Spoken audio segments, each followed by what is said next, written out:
जीवन बनाउने क्रममा धेरै जीवन त बाँच्न छुटेछ कि जस्तो लाग्यो क्या। चिन्ता नलिएर बस्दा केही न केही नराम्रो गरिरहेको छु कि भन्ने थाहा हुन थाल्यो कि। प्रोडक्टिभ हुने बानी भयो र प्रोडक्टिभ नभइकन बस्न नसकिने पनि बानी भएको रहेछ। सुख त अनुभव थियो जहिले पनि जीवनमा, तर सँगसँगै आराम गर्न चाहिँ बिर्सिसकिएको रहेछ।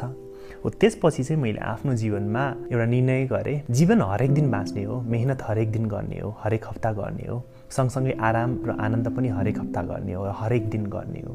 र अहिलेको जीवनमा मैले जति प्रायोरिटाइज, मेहनत त आज पनि आरामभन्दा धेरै बढी मेहनत छ, त्यो ह्युमन लाइफ हो, हुन्छ, केही पनि समस्या छैन। तर आराम पनि गर्न सिकेँ कि सबै कुरा भएपछि ढुक्क भएर बाँचौँला भन्दा नि जति छ जे छ त्यसमा चाहिँ ढुक्क भएर पनि बाँच्ने, सँगसँगै खुब मेहनत पनि गर्ने। आजको जीवन त्यही नै छ। पल्टेर 15 मिनट आराम गर्दाखेरि रियल रेस्टको अनुभव पनि हुन्छ।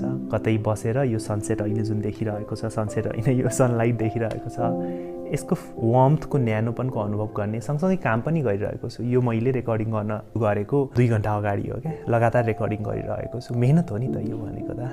देख्दाखेरि वा कस्तो राम्रो ठाउँ दुनियाँ होला, तर धेरै मेहनत लाग्छ। हिजो राति 11 बजेसम्म लेखि नै रहेको थिएँ यही कुरा, अनि रिभिजन गरिरहेको थिएँ। अस्ति रेकर्ड गरेको पनि थिएँ अनि राम्रो भएको थिएन, अझ रिरेकर्ड गरिरहेको छु। मेहनत पनि छ क्या, तर सँगसँगै प्यारलली जीवनको अनुभव पनि छ। हजुरको चाहिँ के भएको छ? मेहनत गर्दै गर्दा, भविष्य बनाउँदै बनाउँदा, प्रोडक्टिभ हुँदा हुँदै कतै आराम गर्न त बिर्सिनु भएको छैन।